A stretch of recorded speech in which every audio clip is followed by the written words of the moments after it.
अस्सलामुअलैकुम। Programme night addition में हम आपको खुशामदीद कहते हैं। नाजरीन, पाकिस्तानी सियासत पिछले कुछ अरसे से रियासत और सियासत के उसूलों में कहीं उलझ कर रह गई है। हुकूमत हो या अपोजिशन, दोनों अगले सियासी मंजरनामे को लेकर कंफ्यूज हैं कि होना क्या है और उन्होंने करना क्या है। हुकूमत कभी पीटीआई पर पाबंदी लगाने की बात करती है तो कभी आओ बैठें बात करें ये आवाज़ें लगाती है। हुकूमती रहनुमा खुद ही कभी हुकूमत ख़तरे में है इसका सायरन बजाते हैं, तो कभी नवंबर दिसंबर में हुकूमत की तब्दीली के जो दावे हैं उसको खाम ख्याली करार देते हैं। इसी तरह पाकिस्तान तहरीक इंसाफ भी बड़ी कंफ्यूज है, मुज़ाहमत और मुफाहमत के दोहराए पर खड़ी सोच रही है कि मुश्किल से निकलने के लिए रास्ता कौन सा लिया जाए। बानी पीटीआई का आज भी यही मानना है, वो आज भी यही समझते हैं कि हुकूमत, जो आज के सियासतदान हैं, आज जो हुकूमत में बैठे हैं, इनके पल्ले तो कुछ है नहीं है, इनसे मुज़ाकरात क्या करूं। जो 4 हल्के खुलने से उनकी हुकूमत ख़त्म हो जाएगी। उन्होंने इस्टेब्लिशमेंट का नाम लिए बगैर कहा कि मुज़ाकरात तो उनसे करूंगा जिनके पास असल ताकत है, जबकि दूसरी तरफ वो महमूद खान अचकज़ई को भी ये टास्क दे रहे हैं कि सियासी जमातों से बात करो। दूसरी तरफ इस्टेब्लिशमेंट से कोई वाज़े बल्कि सरसरी इशारा भी नहीं आ रहा, उधर तो खामोशी है। इमरान खान क्यों हुकूमत से बात करने के लिए तैयार नहीं है, इस कॉन्फिडेंस की वजह क्या है? इस हवाले से सीनियर सहाफ़ी हामिद मीर ने इंकशाफ किया है कि रात को अडयाला जेल के दरवाजे खुलते हैं और मुलाकातें होती हैं। हामिद मीर की बात को अगर पैमाना माना जाए तो ये तासुर मिलता है कि पीटीआई के बैकडोर राब्ते चल रहे हैं, मगर पीटीआई इस बात को मानने से इनकारी है। यहाँ पीटीआई की सियासी हिकमत अमली पर भी सवाल उठते हैं कि जहाँ वो सिविल सुपरमेसी का नारा लगाती है, वहीं इस्टेब्लिशमेंट से मुज़ाकरात के लिए क्यों बेताब है। एक तरफ इस्टेब्लिशमेंट से सेटलमेंट की ख्वाहिश, तो दूसरी तरफ पीटीआई ने महमूद खान अचकज़ई को सियासी जमातों से मुज़ाकरात का टास्क दिया है कि वो जिससे चाहें बात कर सकते हैं। लेकिन वज़ीर दिफा ख्वाजा आसिफ ये कहते हैं कि महमूद खान अचकज़ई इमरान खान की नुमाइंदगी नहीं करना चाहते। उन्होंने ये ट्वीट की और ये दावा किया ख्वाजा आसिफ साहब ने कि उन्होंने ये सवाल कौमी असम्बली में महमूद खान अचकज़ई के सामने रखा तो जवाब उन्हें नफ़ी में मिला कि वो ये किरदार अदा नहीं करेंगे। अब सवाल ये है कि अगर महमूद खान अचकज़ई नहीं तो फिर कौन बानी पीटीआई की ख्वाहिश को पूरा करेगा, कौन फ़ौज से मुज़ाकरात करेगा। कुछ रोज़ पहले तो इमरान खान साहब ने महमूद खान अचकज़ई को फ़ौज से बात करने के लिए अपना नुमाइंदा मुकर्रर किया था और फ़ौज से ही कहा था कि फ़ौज भी अपना नुमाइंदा मुकर्रर करे। दूसरी तरफ मुज़ाकरात के साथ पीटीआई भरपूर मुज़ाहमत की पॉलिसी भी तैयार कर रही है। पीटीआई जहां 5 अगस्त को सवाबी में पावर शो करने जा रही है, वहीं पर अगले 15 दिन में ग्रैंड अपोजिशन अलायंस बनाने का भी इंदिया दिया गया है। सवाल ये है कि क्या पहले वाला अपोजिशन अलायंस तहरीके तहफ़्फ़ुज़ आइन नाकाम हो गया है? ऐसे में फिर मखसूस सीटों का जो मसला है ये भी वैसे ही बरकरार है। इलेक्शन कमीशन पीटीआई को मखसूस सीटें देने के मूड में लग ही नहीं रहा और ना ही हुकूमत इस हक़ में है। अदालती फ़ैसले का असर ज़ायल करने के लिए इलेक्शन एक्ट तरमीमी बिल लाया जा चुका है। सवाल ये है कि अपना हक़ लेने के लिए पीटीआई के पास ऐसी क्या स्ट्रेटजी है, या सुप्रीम कोर्ट ख़ुद ही हुकूमती इदारों के सामने दीवार बन जाएगी। इस सारी सूरत हाल पर मैं बात करूँगी। मुझे ज्वाइन कर रहे हैं तहरीक इंसाफ के रहनुमा माहिर क़ानून मोहम्मद अज़हर सिद्दीक़ साहब। अस्सलाम वालेकुम, बहुत बहुत शुक्रिया। अज़हर सिद्दीक़ साहब, सबसे पहले ज़रा कुछ कानूनी जो पहलू हैं मखसूस नशिस्तों को लेकर ज़रा उस पर कुछ बात कर लें। ये जो इलेक्शन एक्ट तरमीमी बिल कायमा कमेटी पार्लिमानी उमूर से जो मंजूर हुआ है, इलेक्शन एक्ट 2017 में तरमीम का बिल, जिसे इलेक्शन दूसरा तरमीमी एक्ट 2024 का नाम दिया गया है। अब इसमें जो पहली तरमीम है उसके मुताबिक किसी सियासी जमात की जानिब से वाबस्तगी का इकरारनामा तब्दील नहीं किया जा सकता, और दूसरी तरमीम यह है कि जिस पार्टी ने मखसूस नशिस्तों की फहरिस्त ना दी हो उसे मखसूस नशिस्तें नहीं दी जा सकती। तो ये इस तरमीम से तो लग रहा है कि सुप्रीम कोर्ट का फैसला भले ही पीटीआई को मखसूस नशिस्तें देने के हक में है, लेकिन ये तरमीम रुकावट बनेगी। अब बहुत शुक्रिया। देखिए, ये तो एक मैं बुनियादी तौर पर अगर कहूँ कि पार्लियामान अपने इख्तियारात से तजावुज करने जा रही है, जैसे इससे पहले 4 मौके पे कर चुकी है। इलेक्शन की तारीख देने का इख्तियार सदर और गवर्नर का था, पर सेक्शन 57 में तरमीम की गई और वो चैलेंज कर दिया। लाहौर हाई कोर्ट में ज़ेर इल्तवा है। याद नाअहली के हवाले से आर्टिकल 62(1) है, बड़ा क्लियर था, उसमें तयन नहीं था वक्त का, उसमें तयन करने की वक्त कोशिश की, जबकि वो सिर्फ तरमीम के जरिए हो सकता था। अब ये भी जो कुछ करना चाहते हैं ये भी आईनी तरमीम के जरिए पॉसिबल है। तीसरा ये प्रोसीजरल लॉ में तरमीम आपका मतलब है कि सिंपल कानून अगर ये बन जाता है तो उसके तहत ये मुमकिन नहीं है? बिल्कुल नहीं मुमकिन है, क्योंकि ये प्रोसीजरल लॉ है। देखे ना, ये जो कवानीन में तब्दीली करना चाहते हैं, ये प्रोसीजरल लॉ है, और प्रोसीजरल लॉ का इतलाक माजी से कभी भी नहीं होता। ये हमने आज तक इतनी तारीख भरी पड़ी देखी है। वजह सिर्फ इतना सा है कि उन्होंने पहले देखा कि क्या किया जा सके। अब आप आज जैसे फैसला देख लें, 2 जजेस ने इख्तिलाफी नोट दिया है, उन्होंने केस को समझा ही नहीं। केस बड़ा सिंपल और सादा सा है। क्या है कि जो 8 मेंबर बेंच ने कहा कि पाकिस्तान तहरीके इंसाफ के जो कागजात नामजदगी दाखिल किए गए, पार्टी डेक्लेरेशन दी गई, इलेक्शन कमीशन को उनको आजाद डिक्लेयर करने का इख्तियार ही नहीं था। भाई ये जज साहब या बाकी तो पहुंच गए फरवरी में। ये फरवरी का इशू नहीं है, ये बुनियादी तौर पर जनवरी का इशू है कि जो आजाद डिक्लेयर किया।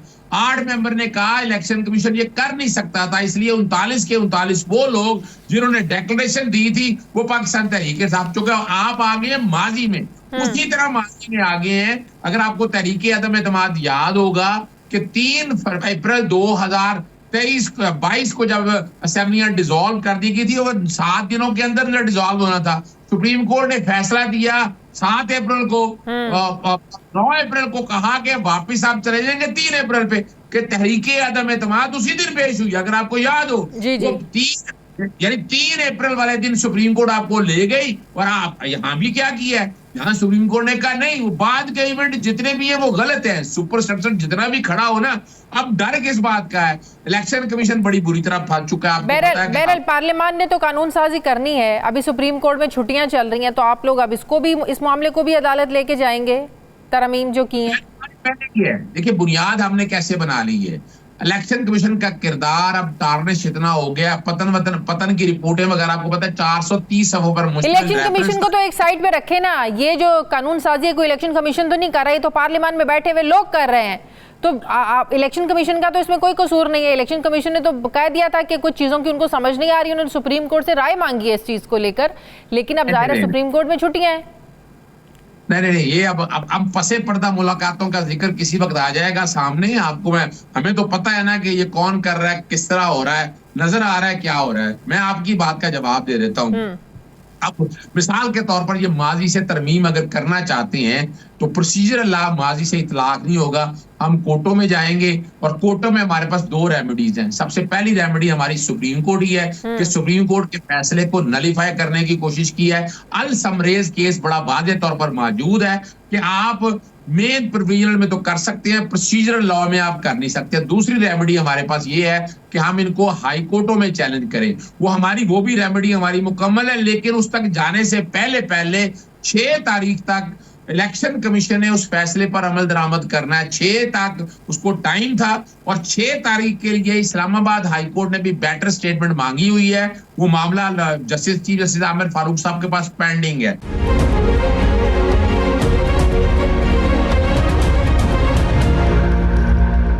सुप्रीम कोर्ट से भी इलेक्शन कमीशन ने कुछ सवाल उठाए हैं उनके सामने कि उनकी रहनुमाई की जाए कि जो लोग सुन्नी इत्तेहाद काउंसिल का हिस्सा बन चुके थे, कैसे तहरीक इंसाफ की सीटें भी उनको दे दी जाए।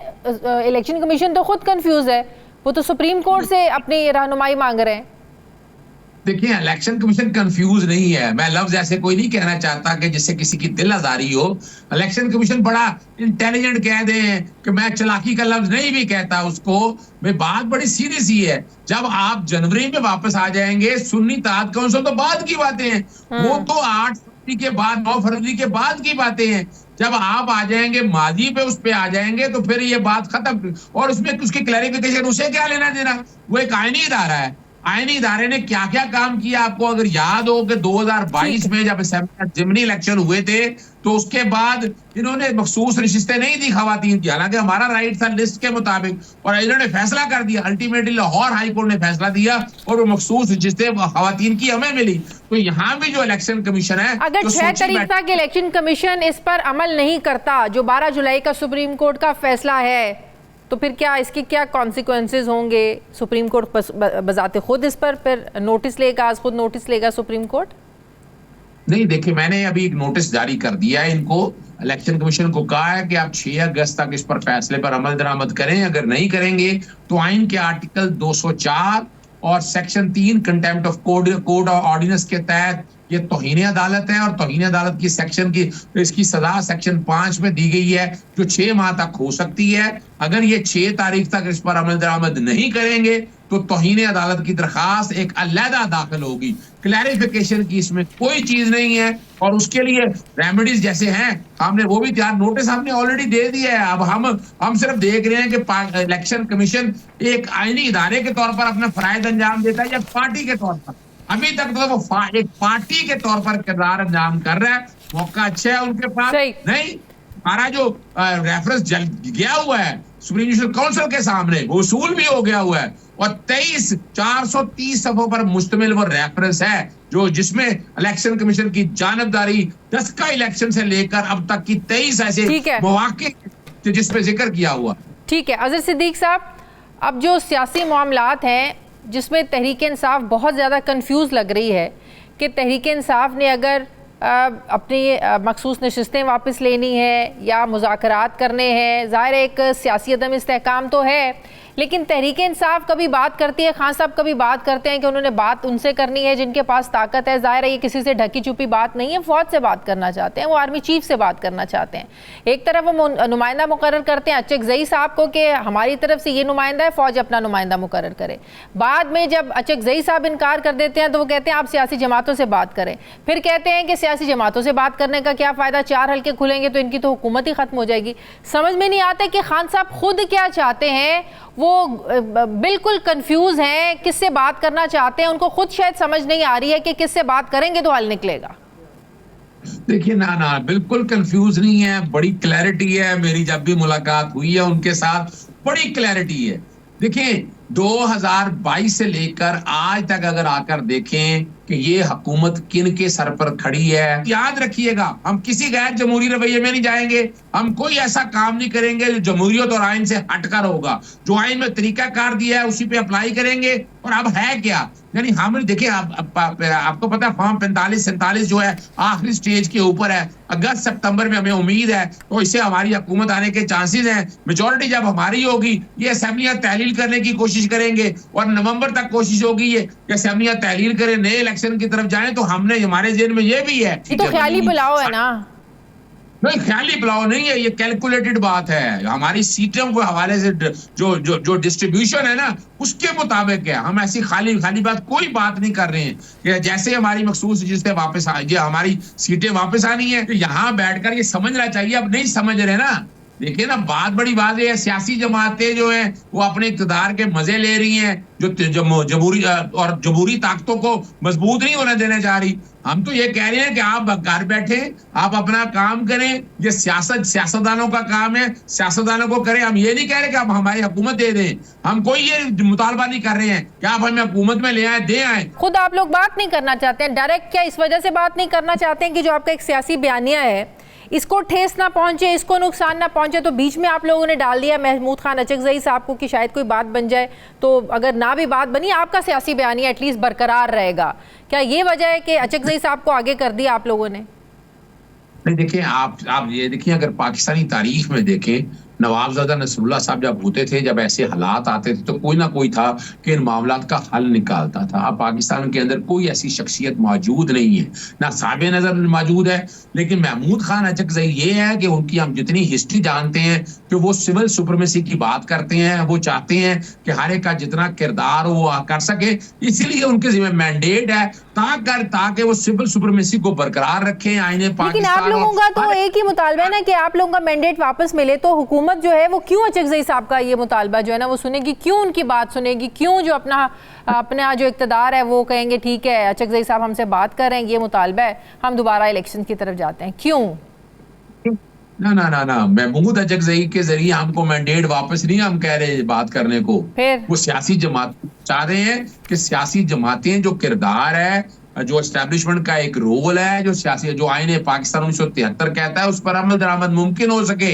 और उसके साथ जो देखे ना, अगर मुज़ाकरात की तरफ हम यानी यहाँ हमारे महमूद अचकज़ई साहब को आज भी है, उनको मैंडेट दिया है, वो जब मर्जी जिस तरह जाए, जो हम अपनी तरफ से डिमांड करते हैं क्या इख्तियारात है महमूद अचकज़ई साहब के पास, क्या किन बातों का मैंडेट दिया है, क्या इख्तियार दिया है?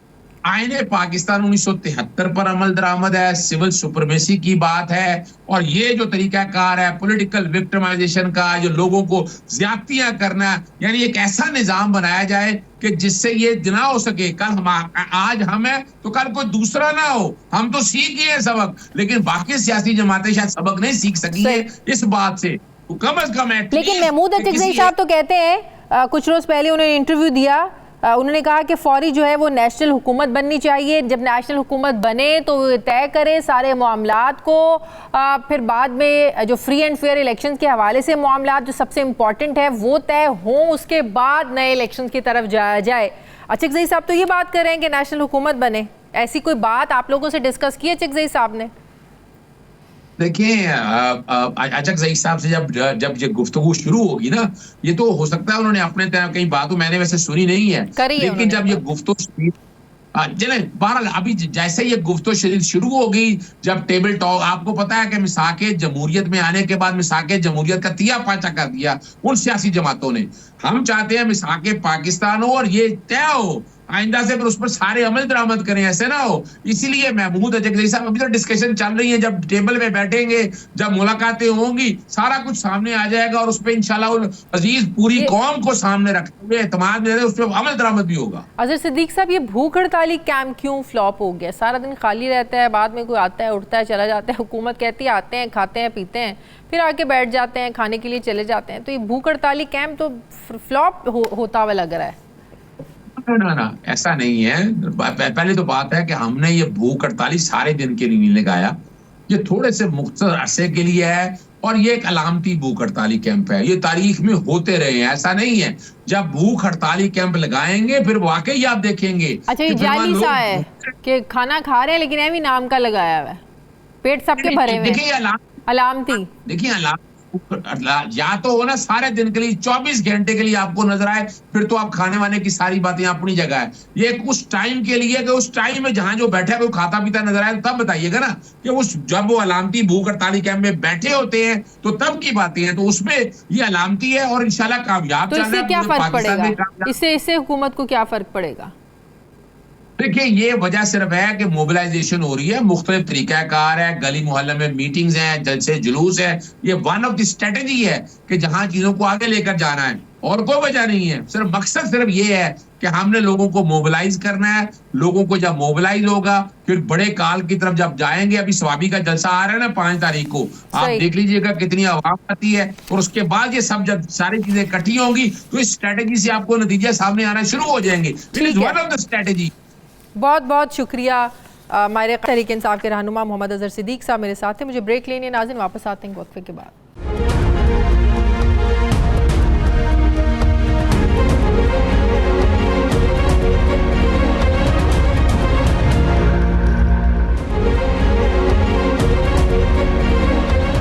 ब्रेक के बाद एक बार फिर से आपको खुशामदीद कहते हैं नाजरीन। जहां साबिक निगरान वफाकी वजीर गौहर एजाज IPPs को जाने वाले कौम के अरबों रुपए बचाने के लिए निकले हैं, वहीं पर हुकूमत की इत्तेहादी जमात MQM के रहनुमा मुस्तफ़ा कमाल ने भी IPPs के ज़ालिमाना मुआहदों को लेकर आवाज़ उठाना शुरू कर दी है। और जमात इस्लामी तो पिछले 9 दिनों से हज़ारों कारकुनान को लेकर रावलपिंडी के लियाकत बाग में धरना दिए बैठी है। उनका भी सबसे बड़ा मुतालबा IPPs की गिरफ्त से कौम को छुड़ाना है, जबकि ऐसा मालूम होता है कि हुकूमत IPPs के साथ खड़ी है। हुकूमत और जमात इस्लामी के दरमियान मुज़ाकरात के 2 राउंड्स हो चुके हैं, लेकिन नतीजा कुछ नहीं निकला। हुकूमत का ये मानना है कि मुआहदों में सॉवरेन गारंटीज़ हैं, इन मुआहदों को छेड़ा तो नुकसान होगा, जबकि जवाब में जमात इस्लामी कभी D चौक में धरने की बात करती है तो कभी हुकूमत मुकाओ तहरीक चलाने की भी बात करती है। नाजरीन, IPP से ये महंगे मुआहदे किसी आम शख्स तो क्या किसी ख़ास शख्स ने भी किए होते तो आज नैब का इदारा इसे हथकड़ियों में जकड़कर अदालत से रिमांड पर रिमांड ले रहा होता। FIA का इदारा अब तक फोरेंसिक शवाहिद इकट्ठे करके वो भी तबाही मचा रहा होता। लेकिन मसला यहाँ ये है कि मुआहदे करने वाले ये लोग आम नहीं, ख़ास भी नहीं थे, बल्कि ख़ासुल ख़ास वो हुक्मरान अशराफिया है जो कानून बनाने वाले भी खुद हैं और इसे तोड़ने वाले भी खुद हैं, यानी कानून से बालातर समझते हैं अपने आप को। नैब और FIA के लंबे हाथ इन तक पहुंच नहीं सकते। कोई भी इन कौम दुश्मन मुआहिदों पर बोलता है तो हुकूमत वक्त को बड़ी तकलीफ होती है, तो इसे सियासत बराए सियासत का नाम दिया जाता है। गुज़श्ता रोज़ वज़ीर-ए-आज़म शहबाज शरीफ ने तो यहाँ तक कह दिया कि IPPs पर सियासत अवाम की तौहीन है। एग्रीमेंट को या किसी दौर को ताने का निशाना नहीं बनाना चाहिए, क्योंकि हम सियासत नहीं कर रहे। ये सियासत नहीं है, ये पाकिस्तान के सबसे बड़े चैलेंज को रिजॉल्व करने की एक काविश है। लिहाजा मेरी गुजारिश ये है कि हमें इस बारे में, ये हमारा अपना एजेंडा है, ये नवाज शरीफ का एजेंडा है कि बिजली को सस्ती करना, जितना भी हम सस्ता कर सके, इस बारे में ये दो टोक फैसला करना चाहिए कि इसके ऊपर सियासत अवामी तौहीन के मुतरादिफ है। वज़ीर आज़म साहब ने यह भी कहा कि हुकूमत इस पेचीदा मसले को हल करने की कोशिश कर रही है। इसी तरह वज़ीर तवानाई अवैस लगारी भी ये जवाब देते हैं कि अगर मुआहिदों को छेड़ा तो पाकिस्तान पर भारी जुर्माने लग सकते हैं। अब बात यह है कि हुकूमत कुछ भी कहे, लेकिन जमात इस्लामी तो डटी हुई है कि मुतालिबात मंजूर करवाए बगैर धरने से नहीं उठेंगे और सवाल उठा रहे हैं कि ये कैसे मुआहदे हैं कि जिसमें एक एक यूनिट 750 रुपए में पड़ रहा है। ये कैसे मुआहदे हैं कि IPPs बिजली बनाएं या ना बनाएं, लेकिन उन्हें कैपेसिटी पेमेंट्स बर वक्त अदा होती रहेंगी। ये कैसे मुआहदे हैं कि हुकूमत को अपनी गरीब आवाम से ज़्यादा महंगे IPPs लगाने वाले मालिकान की फ़िक्र खाई जा रही है। ये कैसे मुआहदे हैं कि ये पाकिस्तानी अदालतों की पहुँच से भी बाहर हैं। ये कैसे मुआहदे हैं कि जिसमें अवामी मफाद से ज़्यादा सॉवरन गारंटीज़ को अहमियत दी जा रही है। ये सब सवाल उठाने वाली जमात इस्लामी पर भी सवाल उठा रहे हैं कि जब लोड शेडिंग के ख़ात्मे के नाम पर ये मुआहदे हो रहे थे तब जमात इस्लामी कहाँ थी? जब पानी सर से गुजर चुका, पूरी कौम और मुल्क की मईशत इसमें डूब चुकी, तब जमात इस्लामी को इस पर एहतजाज क्यों याद आया? IPPs एक ऐसा मसला है कि मसले की निशानदही तो कोई भी कर सकता है, मगर सवाल ये है कि जमात इस्लामी इस मसले का कोई कंक्रीट हल, कोई उनके पास सोल्यूशन क्या है? सॉवरेन गारंटीज़ और कानूनी पेचीदगियों के बारे में जमात इस्लामी की स्टडी क्या है? इसमें कोई शक नहीं कि IPPs का काम तमाम करके जमात इस्लामी अवाम में मकबूलियत तो हासिल कर सकती है, लेकिन क्या ये करना इतना आसान होगा? क्या वाकई जमात इस्लामी एक पॉपुलर इशू को छेड़कर सियासी स्टंट कर रही है या आवाम की तौहीन कर रही है? जो बात वज़ीर आज़म शहबाज शरीफ कर रहे हैं कि इस पर अगर सियासत हो रही है तो ये अवामी तौहीन है। मैं बात करूंगी, मुझे सेक्रेटरी जनरल जमात इस्लामी अमीरुल अज़ीम साहब ज्वाइन कर रहे हैं। अस्सलाम वालेकुम, बहुत बहुत शुक्रिया अमीरुल अज़ीम साहब आपका। अमीरुल अज़ीम साहब, आप हुकूमत तो कह रही है कि आप लोग इस पर सियासत कर रहे हैं, इस पर सियासत ना की जाए, हम कोशिश कर रहे हैं कि बिजली को सस्ता करें, लेकिन ये आवाम की तौहीन है जो इस पर सियासत कर रहा है। वालेकुम अस्सलाम। मैं ये कहना चाहता हूँ कि ये सियासत नहीं है, ये मौजूदा और साबका हुक्मरानों की करप्शन का गंद है जो इन्होंने ख़ुद डाला है और बार बार डाला है। और जमात इस्लामी तो पिंडी और इस्लामाबाद और पूरे मुल्क में इस गंद को साफ़ करने के लिए निकली है। अगर भले तरीके से मुज़ाकरात के नतीजे में ये गंद साफ़ हो जाए तो बहुत अच्छा है, आवाम को रिलीफ मिल जाएगा, वरना हर सूरत में इस गंद को साफ़ करके घरों में जाएंगे। तो टोक हमारी ये हिकमत अमली है, ये हमारा फ़ैसला है। अब अगर इसे कोई सियासत कहता है तो भले से मुझे सियासत का ताना देता रहे, लेकिन दिन ब दिन आवाम को पता लग गया है कि एक बहुत बड़ा करप्शन जो बिजली के नाम पर इस मुल्क में हुआ है। आपने सॉवरेनिटी फाइनेंशियल नहीं दी, आपने इस मुल्क की सॉवरेनिटी जो है ना वो ख़त्म कर दी है।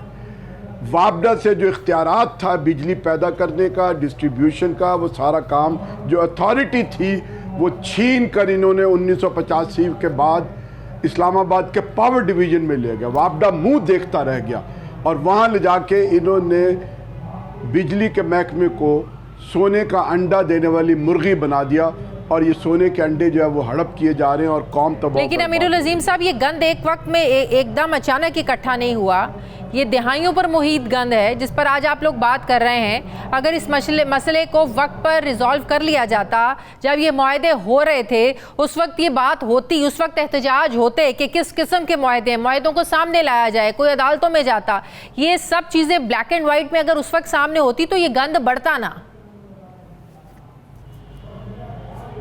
आपकी बात बिल्कुल दुरुस्त है, लेकिन जमात इस्लामी का रिकॉर्ड ये है कि जब ये मुआहदे हो रहे थे उस वक्त भी हमने कहा कि ये ठीक नहीं हो रहा, और ये पीपल्स पार्टी के दौर में हुए। फिर उसके बाद नवाज शरीफ ने भी इस मुआहदों के ख़िलाफ़ एहतजाज किया। जमात इस्लामी पिछले 2 सालों से मुसलसल एहतजाज कर रही है। पिछले साल भी हमने गवर्नर हाउसेस के ऊपर जो है वो 2-2 दिन के धरने दिए। पिछले साल ही हमने सुप्रीम कोर्ट का दरवाज़ा खटखटाया और सिराजुल हक साहब एक कंप्लेंटेड बनकर सुप्रीम कोर्ट में अपनी रिट पिटीशन जो है वो दाखिल कर चुके हुए हैं, लेकिन किसी के कानों पे जू नहीं रहेंगी। इसलिए अगर कोई ये कहे कि जमात इस्लामी को अब ख्याल आया, नहीं, पहले गरीब का मसला था, हम शोर मचाते रहे, फिर मिडिल क्लास का मसला बन गया, तब भी हमने शोर मचाया, अब तो ये मुल्क का मसला बन गया, इंडस्ट्री का मसला बन गया। अच्छा, मुज़ाकरात आइंदा की स्ट्रेटजी आपकी क्या है? आइंदा की स्ट्रेटजी तो मुझे ज़रा बताइएगा, लेकिन जो मुज़ाकरात के 2 अदवार हो चुके हैं, आप लोगों का वक्त मिल चुका है, उसमें कोई बात तय नहीं हो चुकी हो, जाहिर है कोई ढके छुपे तो है नहीं, आप लोगों के मुतालबात हैं, मुआहदे जो हैं इनको रिविजिट करें, इन पर नजरसानी करें, बिजली को सस्ता करें, बात क्या हुई? बात तो पहले दौर में तो ये हुई कि हमारे पास फिजिकल स्पेस नहीं है। हाँ, बातें तो आपकी ठीक हैं, हम थोड़ी देर के बाद इस पर गौर करते हैं। फिर 2 दिन बाद उन्होंने कहा कि हम एक कमेटी बना रहे हैं और आप भी कुछ माहिरीन को मतलब हमारे साथ बिठा दीजिए। हमने कहा कि नहीं, हमें किसी माहिर की ज़रूरत नहीं है, हमने पूरा काम किया हुआ है और हर चीज़ हमारे टिप्स के ऊपर है। अच्छा। तो बहरहाल हम उनके साथ बैठे, उन्होंने भी अपनी कमेटी जो थी स्पेशलाइज्ड किस्म के लोगों की, जिसमें FBR भी थे, पावर डिवीज़न के लोग भी थे, जिन्हें वो टेक्निकल कमेटी का नाम दे रहे थे, उनके साथ भी हमने बैठ गए और वहाँ सब लोगों ने हमारी बात को अच्छी तरह से जान लिया और समझ लिया। उनके पास कोई एक्सक्यूज़ नहीं था। और उस दूसरी मीटिंग का नतीजा ये निकला कि बातें तो आपकी ठीक हैं, टेक्निकल कमेटी भी हमारी बात मान गई। अब ये था कि वे फॉरवर्ड कि ये 30 बरसों का काम है, हम आहिस्ता आहिस्ता ठीक करेंगे। वो ये भी मान गए कि हम सब्सिडी नहीं, लागत कम करने की तरफ जाएंगे। फिर वो ये भी मान गए कि हम लागत जब कम करेंगे तो बोझ हुकूमत खुद उठाएगी, ऐसे लागत कम होगी? नहीं, देखिए वो और तरह की चीज़ें जो हमने उनको बताया कि कहाँ से आप लागत कम कर सकते हैं। देखिए, ये खामखा बयानिया दे दिया गया है। हमने उनको ये भी कहा कि भाई आपने जो मुफ्त में बिजली के पैसे जो है वो इन IPPs को दिए हैं और आप कहते हैं कि जी सॉवरेन गारंटी थी, तो आपके पास ये फालतू बिजली थी तो आपने ये इंडस्ट्री को क्यों नहीं दी?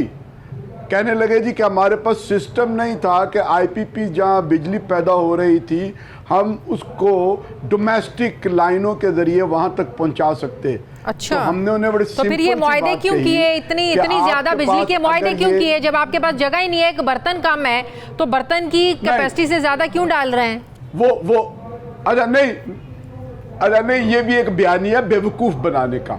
हमने उनके सामने एक और बात रखी। हमने कहा कि आपके पास अगर सप्लाई ज़्यादा थी, डिमांड कम थी, या आप उस डिमांड को पूरा नहीं कर सकते थे, आपके पास ट्रांसमिशन के वो पूरे इंतजामात नहीं थे, तो आप इंडस्ट्री को कहते, वो अपनी इंडस्ट्री उठा के IPPs के पास आ जाते। आप फर्नेस मशीनों को कहते, आप स्टील मिलों को कहते कि भाई ये आके जहाँ रॉ मटेरियल बिजली होता है, बजाय उनको फ्री देने के आप इंडस्ट्री को ये कह देते। जिस तरह से सियालकोट में जो इंडस्ट्री थी, सियालकोट के बिजनेसमैन थे, उन्होंने एयरपोर्ट बनाया, रनवे बनाया, जहाज़ बनाए और उन्होंने अपनी मदद आपके तहत ये सारा काम कर लिया। तो आप अच्छा, आपने इस हवाले से भी अपनी स्टडी को कह देते कि आपने इस हवाले से भी अपने जो है पूरी तरह से नहीं जो बात कर रहे हैं वजीर तवानाई अवैस लगारी जो कहते हैं कि अगर मुआहदों को छेड़ा तो जुर्माने अदा हो सकते हैं, जुर्माने हम पर लग सकते हैं, तो वो जुर्माने, इतने भारी जुर्माने कहाँ से देने हैं? वो भी अवाम पर बोझ पड़ेगा। नहीं, मैं कहता हूँ आप छोड़ दें, आप फ्रांसिक ऑडिट पे नहीं जाते, आप ना करें। आप मुझे ये कहें कि जो आप मुफ्त में पेमेंट दे रहे हैं, आप मुफ्त में उन्हें पेमेंट ना दें, उनसे बिजली लें और बिजली लेके आप इंडस्ट्री को दे दें। आप कहते हैं हमारे पास ट्रांसमिशन लाइन नहीं है, तो आपकी स्टील मिल वाले कहते हैं कि हमें ये मौका दे दें, हम खुद वहाँ पर लाइनें बिछा देंगे और हम फर्नेसें वहाँ पर ले जाएंगे और हम ये काम कर लेंगे। जब हमने टेक्निकल कमेटी को कहा तो आए बाएं शाएं कही, और जो पॉलिटिकल लोग थे उन्होंने कहा कि ये तो बड़ा सादा सा सोल्यूशन है। मैंने उन्हें कहा कि आप डिमांड क्यों कम कर रहे हैं, आप डिमांड बढ़ाएं, बिजली तो एक बहुत बड़ी ज़रूरत है, आप उस डिमांड के मुताबिक जो है वो सप्लाई जो है वो अगर आप पूरे डोमेस्टिक को नहीं दे सकते तो आप इंडस्ट्री को तो देना शुरू कर दें। और बात उनकी समझ में आ गई, आप भी थोड़ी देर के लिए मेरी ये बात समझ लीजिए। नहीं तो रुकावट फिर क्या है? जब बात उनकी समझ में आ गई तो रुकावट क्या है? धरना आप लोगों का जारी है, आप लोग तो कह रहे हैं हम डी चौक पर भी जाएंगे। रुकावट क्या है? रुकावट जी मेरी बात, रुकावट किकबैक्स हैं, पैसा है, हुक्मरान खुद मुफ्त के अंदर जो है ना वो पैसे कमा रहे हैं, बिजली कोई पैदा नहीं होती और आईपीपीज को अरबों रुपए जो है वो दे रहे हैं।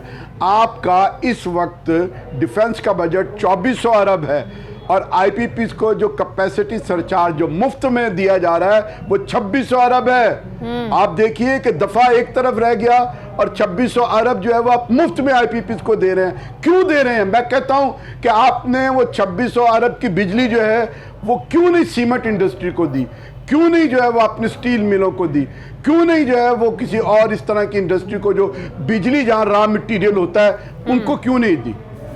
इसका कोई जवाब दे देना। तो आप लोगों की अब नेक्स्ट क्या स्ट्रेटेजी क्या है? वजीर दे दे, वो आज भी चाहे। अगला लाहेअमल क्या है आप लोगों का? कब तक बैठे रहेंगे यहाँ पे? स्ट्रेटेजी ये है, अगला लाहेअमल ये है कि अगर तो हुकूमत ने भले तरीके से इस मुज़ाकरात का कोई अच्छा नतीजा निकाल दिया और 3-4 मराहिल में सारी चीज़ें मानने का ऐलान कर दिया, नोटिफिकेशन कर दी, तो ओके, बहुत अच्छा, आवाम को रिलीफ मिल गया। हम इस रिलीफ का सेहरा अपने हाथ नहीं, अपने सर पे नहीं लेंगे, हम ये ताज शाही जो है वो इन हुक्मरानों को पहुंचा देंगे कि चलिए ये अपने ताज जो है वो सरों पर सजा ले। लेकिन अगर इन्होंने ज़िद का मुजाहरा किया और किकबैक्स और करप्शन की वजह से इन्होंने ये मुतालबात ना माने तो फिर तो आप देखिएगा कि इस एक धरने से 5 धरने जन्म लेंगे, उन 5 धरनों से सैकड़ों धरने जन्म लेंगे, फिर हम सिविल डिसओबीडेंसी की तरफ जाएंगे। अच्छा। हम सिविल नाफरमानी की तरफ जाएंगे। अच्छा। हम आवाम को साथ लेकर कहेंगे कि एसडीओ के दफ्तर के बाहर धरने दे दें और बिजली के बिल पे कर, यानी लोग बिजली का बिल नहीं पे कर सकते, हम बयानियां बदलना चाहते हैं कि बिल्कुल वैसे ही सिविल नाफरमानी जैसी 2014 में इमरान खान ने बिल जलाए थे अपने धरने में, उन्होंने भी बिल जलाकर आवाम को ये कहा था कि सिविल नाफरमानी आप लोग करें, आप बिल जमा ना करवाएं। तो पूरे मुल्क में अब आप लोग धरने देंगे? पूरे मुल्क? इमरान खान और हमारे दरमियान एक फ़र्क है, हमारे और उनके दरमियान एक फ़र्क है कि उनके पास भी ऐसे लोग मौजूद थे कि जो आईपीपी से फ़ायदा उठा रहे थे। उस पार्टी के अंदर भी आईपीपीज़ को चलाने वाले और फ़ायदा उठाने वाले मौजूद थे। इमरान खान को एक क्रेडिट ज़रूर जाता है कि उसने डॉलर का रेट फिक्स कर दिया और कुछ ना कुछ जो है ना वो कमी होनी शुरू हो गई। और अगर ये ओपन मार्केट के जरिए डॉलरों में पेमेंट जाती तो पाकिस्तान तो कब का दिवालिया हो चुका होता। बहुत नुकसान। ये क्रेडिट हम जरूर देंगे, लेकिन तो कोई मोहलत दी है आप लोगों ने? तो आप लोगों ने उन्होंने भी नहीं किया। हुकूमत को कोई मोहलत दी है कि इतना वक्त है आपके पास, आप सोचें समझें, हमारे मुतालिबात माने? देखिए, हमने उनको कह दिया है कुछ दिन इंतजार करेंगे, उसके बाद इस धरने से नए धरने शुरू कर देंगे। ठीक है। और उसके बाद मशवरा करेंगे अवाम के साथ कि कितनी मोहलत मजीद इनको देनी चाहिए। मेरा ख्याल है और 2 दिन नहीं तो 3 दिन है जी, मोहलत तो फिर अमलन ख़त्म हो जाएगी। बिल्कुल कोई लंबी मोहलत तो देनी नहीं है। मुज़ाकरात हमारे फाइनल हो गए हैं, चीज़ें तय पा गई हैं, असूली तौर पर इत्तफाक करना, सिर्फ एक शेड्यूल बनाना है कि जो सैलरीज लोग जो ले रहे हैं उनके आपने टैक्स को कैसे कम करना है वो मान गए हैं, अब आप नोटिफाई करें, इसी तरह से बाकी चीज़ों को नोटिफाई करें। ठीक है, बहुत शुक्रिया। जमात इस्लामी के सेक्रेटरी अमीरुल अजीम साहब मेरे साथ। प्रोग्राम का वक्त खत्म हो गया नाजरीन, फीडबैक दें, अपना ख्याल रखें, मुझे इजाज़त दें, अल्लाह हाफ़िज़।